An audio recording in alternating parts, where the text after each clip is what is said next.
Bueno, y este lunes también será la ceremonia de cierre de la Convención Constitucional. Todo esto en medio de los preparativos para la actividad. Un grupo de convencionales solicitó que la mesa directiva les envíe una propuesta de nueva Carta Magna, a lo que la presidenta de la Convención respondió que el documento ya fue remitido. Vamos a conversar sobre este tema con el convencional de la DC, Fuad Chahín. ¿Cómo está, Fuad? Buenos días. Hola, ¿cómo estás? Buenos días, Fresia, gusto saludarte. Igualmente, bueno, ¿fueron remitidos estos documentos que han sido solicitados o no? No, porque lo que nosotros estamos pidiendo es la propuesta que se va a entregar mañana al presidente de la República, o sea, la versión final, con todos los cambios incorporados luego de la sesión de la Comisión de Armonización y también con algunos cambios que luego nos informamos por la prensa, por las redes sociales, que hizo la mesa directiva. Tanto así que yo pedí la última versión al secretario de la Convención y me dijo que no lo podía enviar, que tenía instrucciones de no enviarlo, que él lo tenía pero que no lo podía enviar.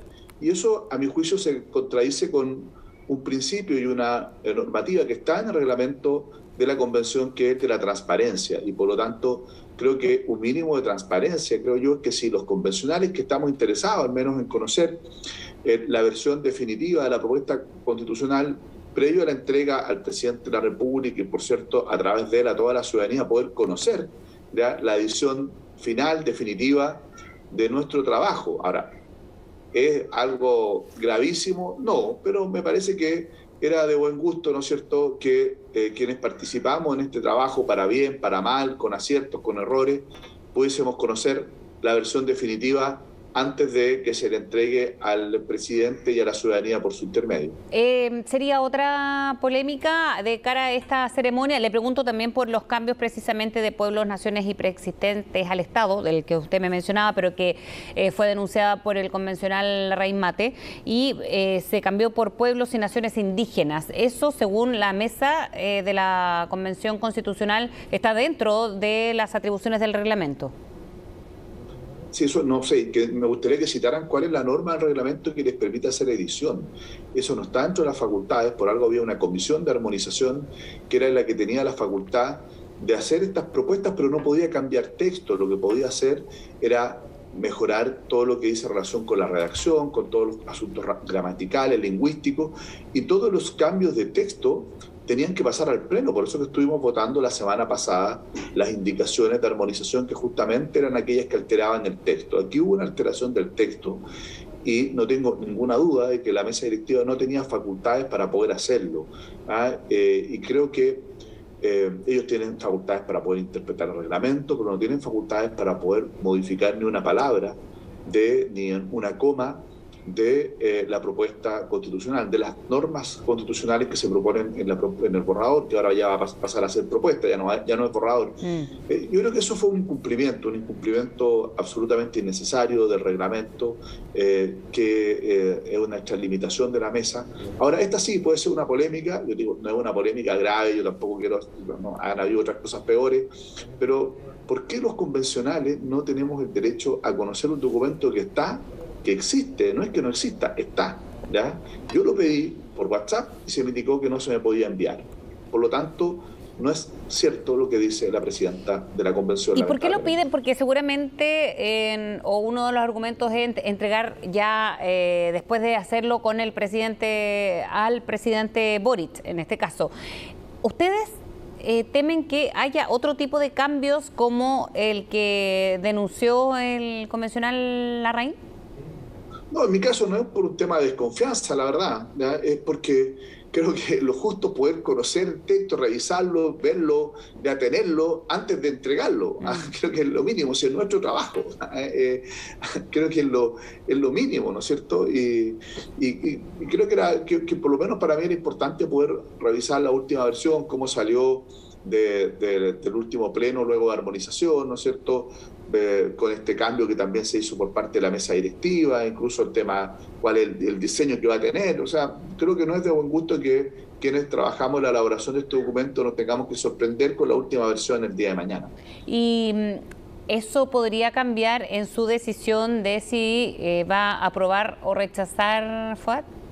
No, eso no. Yo creo que las decisiones tienen que ver con otras cosas, tienen que ver con si esta constitución es buena, es mala para el país, ¿qué pesa más? Las cosas buenas y las cosas malas. Tiene los dos, yo lo he dicho, tiene cosas muy buenas, tiene cosas malas, otras muy malas, y también cuáles son las posibilidades de hacer cambios ya sea a esta nueva propuesta en caso de que gane la prueba el 4 de septiembre, y con todas las dificultades y los amarres que quedaron, o si es que avanza la propuesta, por ejemplo, de los senadores Rincón, Flores, Walker, Araya, ¿no es cierto?, en el Senado. De hecho hay una votación el día martes. Si es que empieza a avanzar esa votación y por lo tanto se allana el camino para hacer cambios y eventualmente un nuevo proceso respecto de la Constitución actual, bueno, eso es lo que uno tiene que sopesar, digamos, cuál es el mejor camino, el más viable para poder tener no solo una nueva Constitución. Yo estoy convencido que Chile necesita una nueva Constitución, sino que una buena Constitución, ¿verdad? ¿Y esta para usted no es lo suficientemente buena?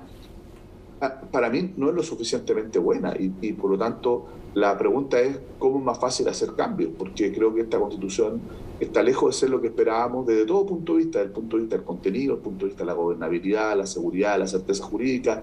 Tiene cosas muy buenas como el Estado Social de Derecho, ¿no es cierto?, que me parece que es algo que indudablemente tiene que rescatar, el tema medioambiental, pero los problemas estructurales que tienen, a mi juicio, amenazan con hacer imposible las cosas positivas y transformarlas en una verdadera ilusión. Y yo creo que lo que los chilenos queremos es que las cosas buenas que tiene este texto constitucional no sean una ilusión, sino que sean efectivamente una realidad.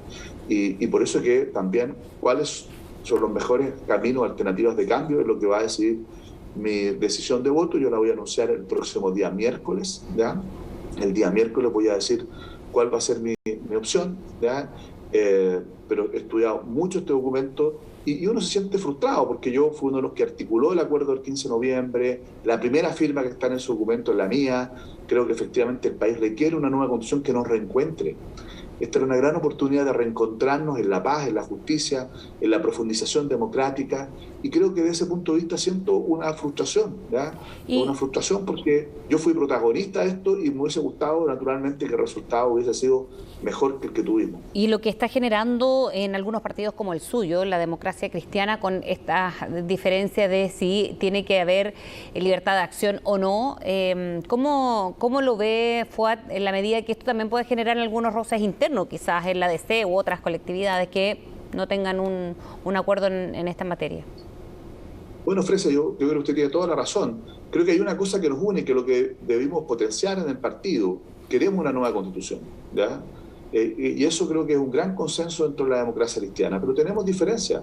Si la constitución que propone esta convención es la constitución que queremos para los próximos 40 o 50 años. Este no es un tema de los más de izquierda, los más de derecha dentro del partido. No, mire, Ricardo Ormazábal, que siempre fue como un ícono del sector más de izquierda, lo que se llaman los chascones dentro de la ADC, expresidente del partido, ex senador, ¿no es cierto?, ya ha dicho públicamente que él va a optar por el rechazo, por ejemplo.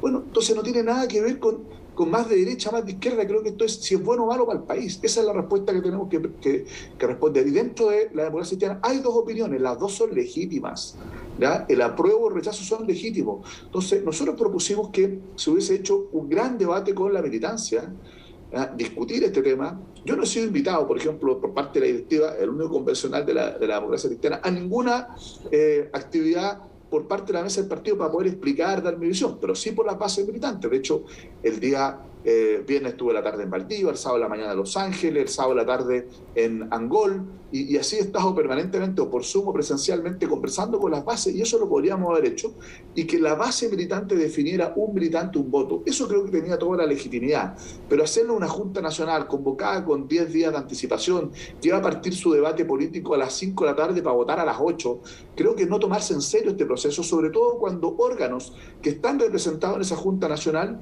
están vencidos, caducos hace ya varios años. Por ejemplo, el Consejo Nacional fue elegido en 2016. Yo fui elegido como consejero en ese Consejo del 2016, obtuve la primera mayoría, después fui presidente del partido, 3 años dejé de ser presidente del partido, hay otra mesa directiva, bueno, y ese Consejo sigue. Ya han renunciado más de la mitad de los consejeros que estaban originalmente y fue elegido por 2 años, es decir, del 2016 al 2018. Estamos en el 2022 y ese Consejo, lo que queda de los integrantes que han ido entrando en reemplazo de otros, van a estar en esa Junta con derecho a voto. Entonces, Creo yo que se hizo mal la decisión y por eso es que propusimos los expresidentes del partido libertad de acción, porque me parece que es lo más sano. Y eso también es una decisión. No es que el partido no tome la decisión, toma la decisión de darle libertad de acción a los militantes para que puedan votar de acuerdo a su convicción en este plebiscito. Y además, no solo votar, actuar. Sí, aparecen algunos personeros del progresismo, de la exconcertación, emblemáticos, asegurando o transparentando su postura frente al rechazo, por ejemplo. ¿Cree que va a ir sumando adeptos esta opción en medio del progresismo, ¿no? o de la exconcertación, Fuad? Creo que más que ir sumando adeptos, creo que se empieza a derribar este muro como si estuviéramos discutiendo de la Constitución actual, la del 80, modificada sustancialmente el 2005. No, ese debate ya lo hicimos, esa pregunta la respondimos. Y todas las fuerzas progresistas del país, incluso fuerzas de derecha democrática, llamaron a votar a prueba y el país, ¿no es cierto?, con un 78% dijo que queríamos una nueva Constitución. Por lo tanto, esa pregunta está respondida. No estamos discutiendo sobre aquello, sino que se está entendiendo que lo que tenemos que votar el 4 de septiembre es si esta propuesta es buena o es mala. Y eso no es un tema de derecha o izquierda, no es un tema si queremos la votación del 80 o no. Si esta Constitución realmente genera las condiciones de gobernabilidad, de prosperidad, también de cambio social que nos permita tener un mejor país en las próximas décadas. Entonces, a mí me parece que no se trata acá del mal menor, porque no tengo ninguna duda que después de que ganó la prueba el 25 de octubre del 2020 por casi un 80%, si llega a ganar el rechazo el 4 de septiembre, entonces lo que va a tener que surgir naturalmente es un nuevo proceso. Así lo dijo el presidente Boric cuando era diputado. Dijo, no, las cosas no se van a retrotraer y no se pueden retrotraer al estado anterior al 25 de octubre del año 2020 y por lo tanto tendremos que tener una oportunidad realmente para tener una buena constitución y una constitución que nos reencuentre. Mire, los españoles después de la dictadura de Franco lo que lograron fue una constitución que fue aprobada por el 90% de los españoles. Eso significó que pasaran de ser de los países más pobres de Europa a un país desarrollado, próspero, con estado social, estado de bienestar. ¿Por qué? Porque fue un pacto de acuerdo, de consenso, nunca de unanimidad, pero de amplio acuerdo. Y creo que si hay algo que ya me parece a mí que es un fracaso, el que en todas las encuestas, ¿no es cierto?, se demuestra que el fallo va a ser fotográfico y por tanto el país va a quedar dividido. Uno de los grandes estímulos para dejar atrás la Constitución del 80 era dejar atrás una Constitución que nos dividía, una Constitución partisana, para poder tener una Constitución que nos una, que nos reencuentre, que nos fortalezca como país. Y creo que en eso claramente no estamos logrando el objetivo. Bien, Fuad Chahín, muchas gracias por hablar con nosotros. Que tenga buen domingo. Muchas gracias a ustedes también.